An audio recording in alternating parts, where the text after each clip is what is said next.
The Ghost in the Gala, Part 2. The morning light cut through the windows of the small cafe in Itaewon like an accusation.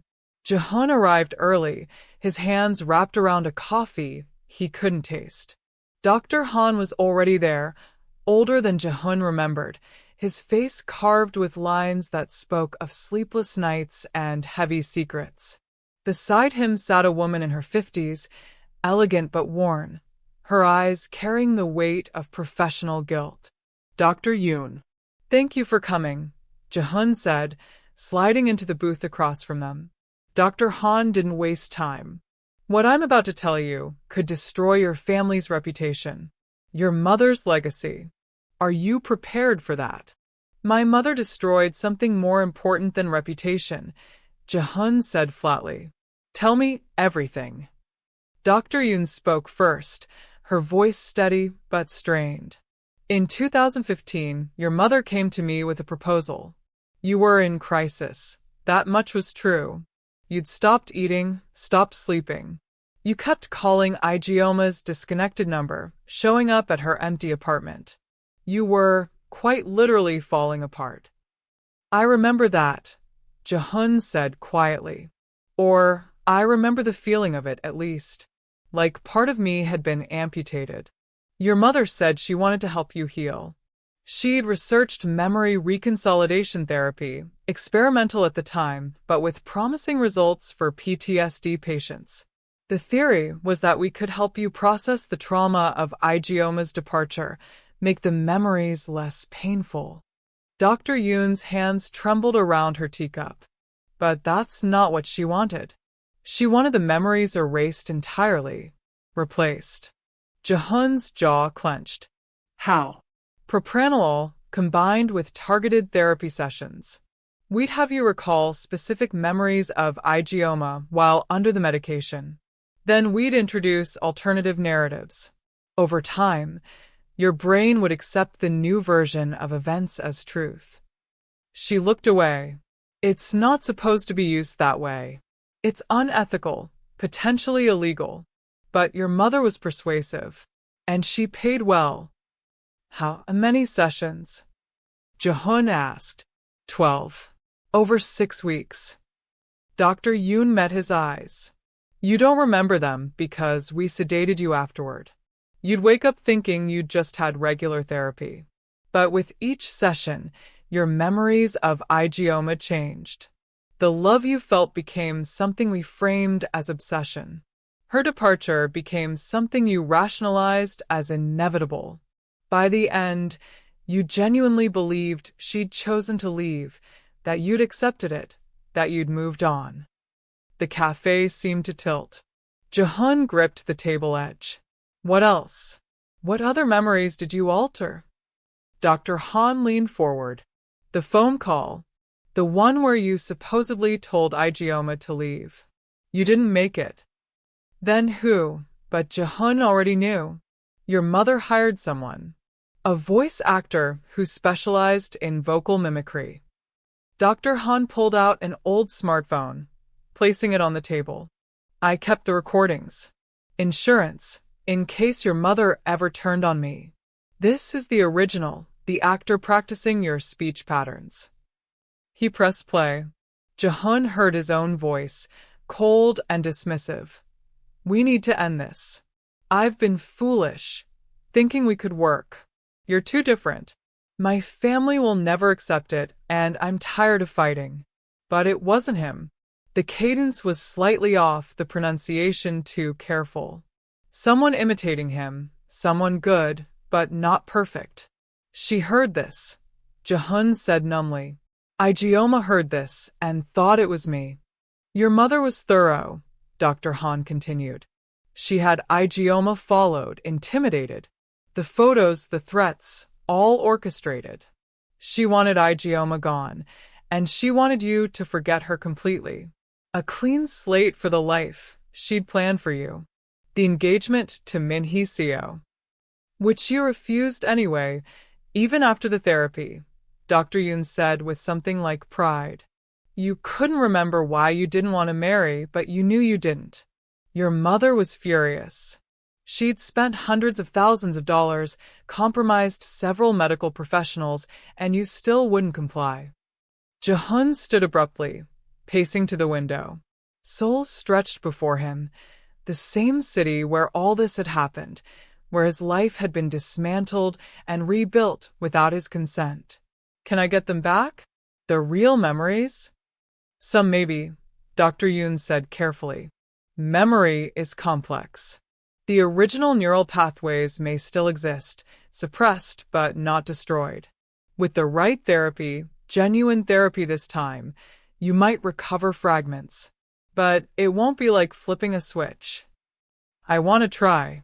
He turned back to them. I need to remember what we had. What she meant to me. There's something else you should know, Dr. Han said. Your mother kept detailed records. Everything, the surveillance photos, the financial transactions, the medical files. She stored them in a safe at the family estate. I have the combination. Jihoon stared at him.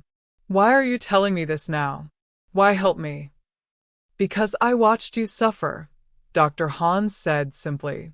I watched a young man lose everything that mattered to him, and I did nothing. Your father, he never knew, I'm certain of that. He died thinking you'd simply moved on from a failed relationship. But I knew, and I've carried that guilt for 10 years. He stood, straightening his jacket. Your mother's retirement means she can't threaten my pension anymore. I'm old, Mr. Kong. I'd like to die with a clearer conscience. The family estate sprawled on the outskirts of Seoul, all traditional architecture and manicured gardens that hid modern sins. Jihoon had a key, but he'd barely visited since his father's death 3 years ago. His mother was in Jeju for the month, celebrating her retirement. The irony wasn't lost on him. He found the safe in her study, hidden behind a panel that opened with a print of his father's favorite calligraphy. The combination Dr. Han provided worked on the first try. Inside, folders. So many folders. He pulled them out with shaking hands. The first contained surveillance photos. Ijeoma leaving his apartment, laughing at a cafe, walking through Hongdae hand in hand with a younger Jihoon whose face he barely recognized. That man looked happy. Unguarded. The second folder held financial records. Payments to the voice actor. Payments to Dr. Yoon and her team. Payments to the men who'd followed Ijeoma, slipped threats under her door. His mother had budgeted his heartbreak like a business expense. The third folder made him sit down hard. Medical files. But not his. Ijeoma's. His mother had known that Ijeoma was pregnant when she'd been driven away. There were private investigator reports tracking her to London, then to Lagos, noting her pregnancy, the birth of a son. Photos of Cairo as a newborn, as a toddler, at various ages. His mother had known about his child for 9 years and said nothing. The final document was a legal contract, never signed.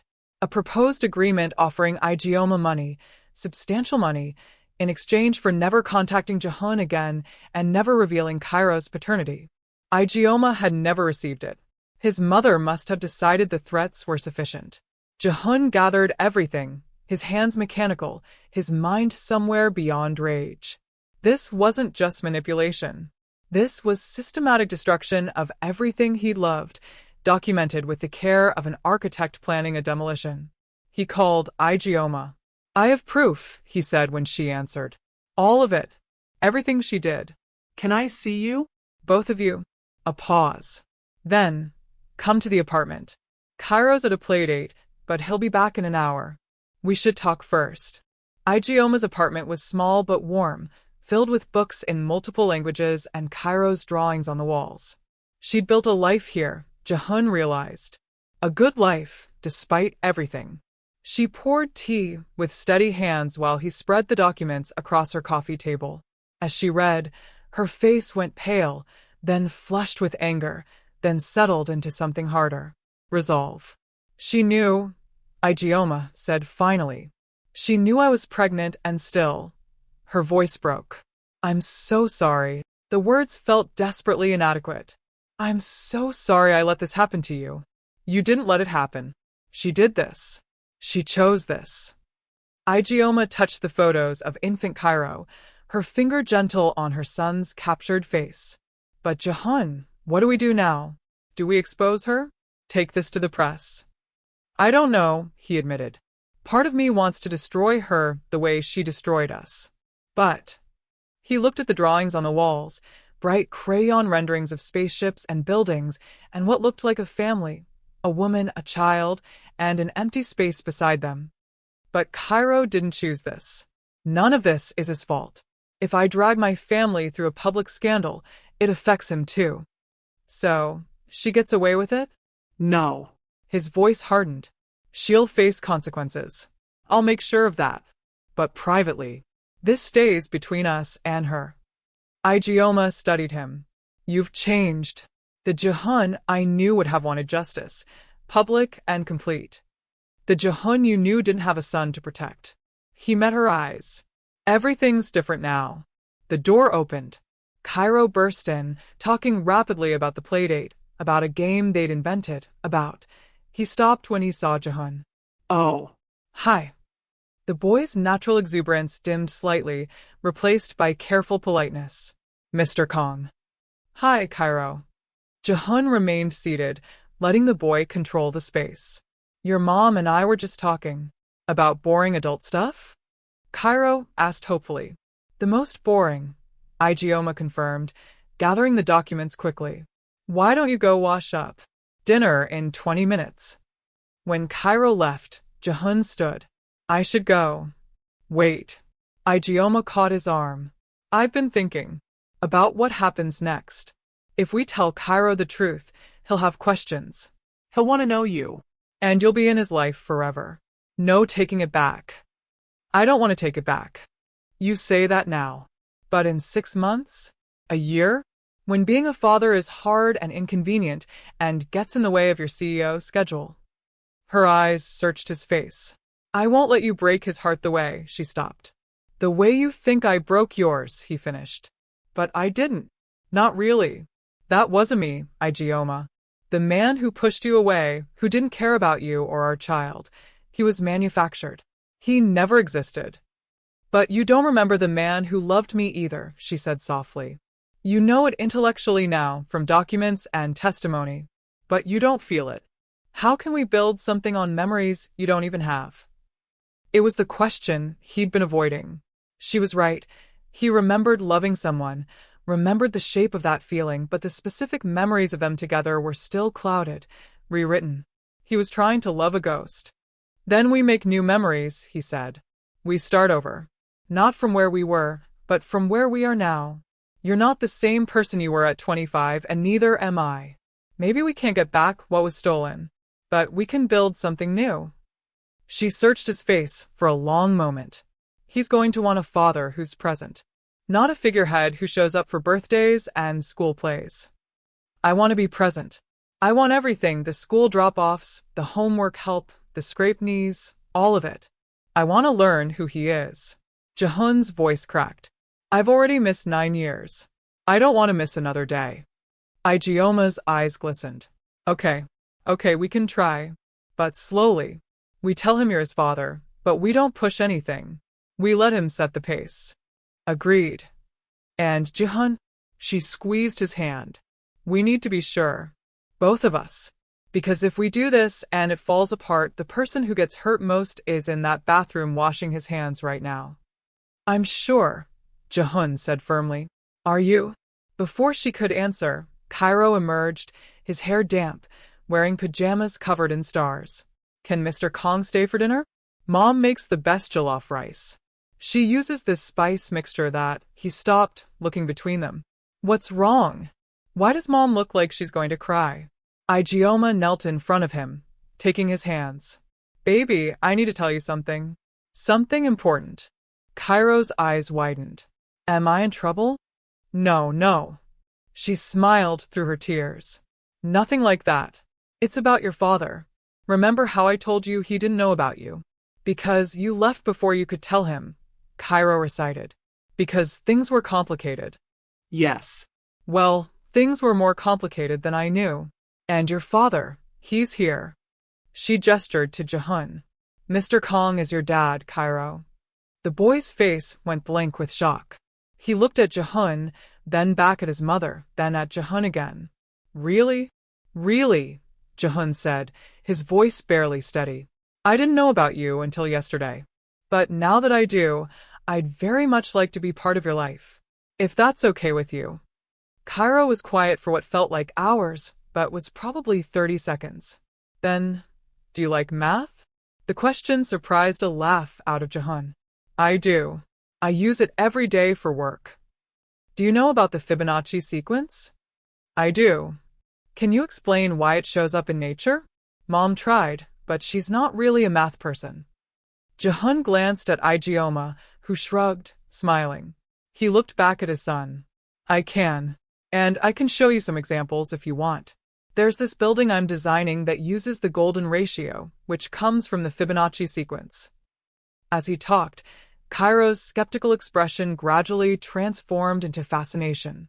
He peppered Jihoon with questions, quick and intelligent, and Jihoon found himself falling into an easy rhythm of explanation and counter-question.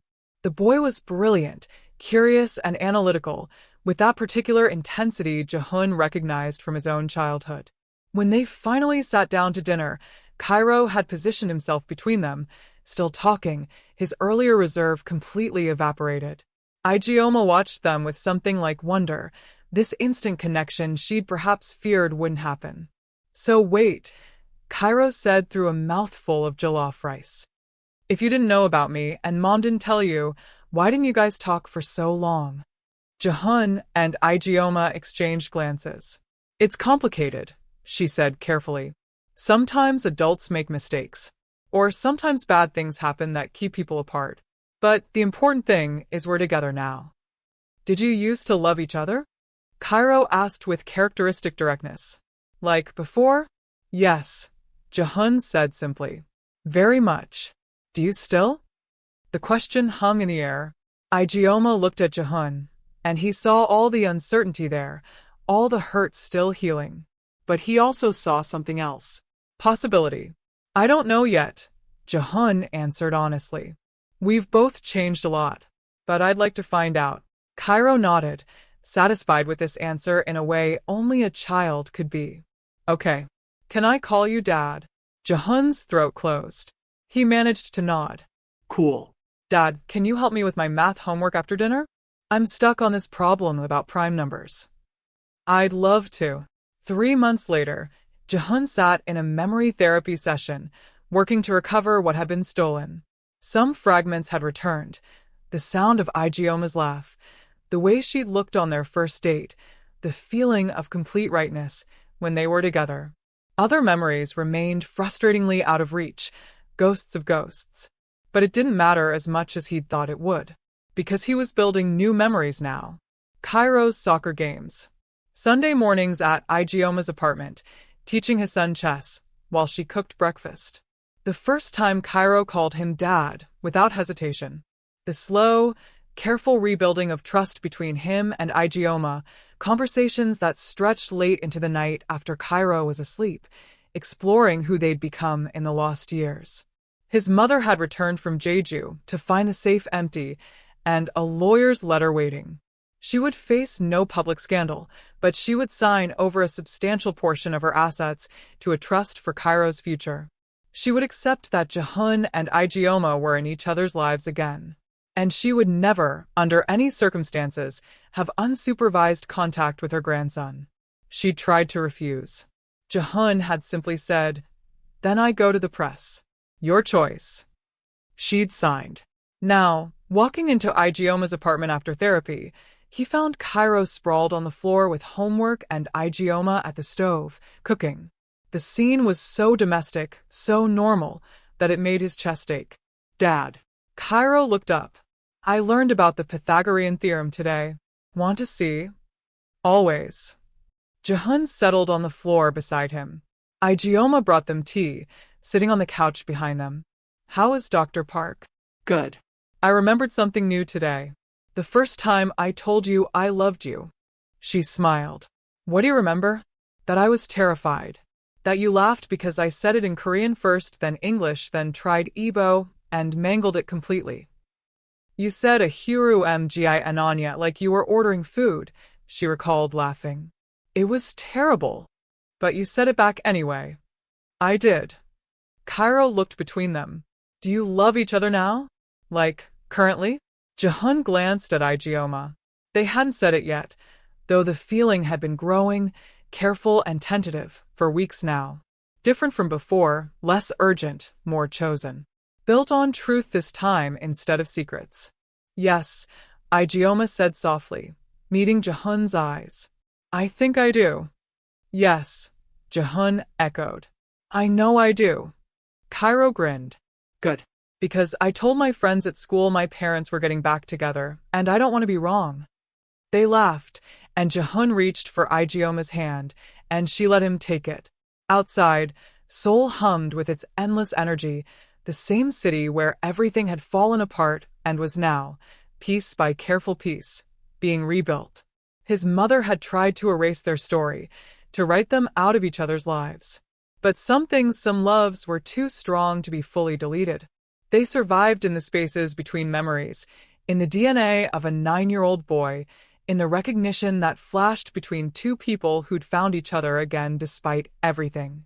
The past was gone, altered beyond recovery. But the present was theirs. And the future. The future was something they'd write together, all three of them, in ink that no one could erase. Okay, Cairo announced, closing his textbook. Homework's done. Can we watch a movie? As a family? As a family, Jihoon agreed, and the words felt like victory, like rejoicing, like finally, after 10 years of manipulation and loss, coming home. The end.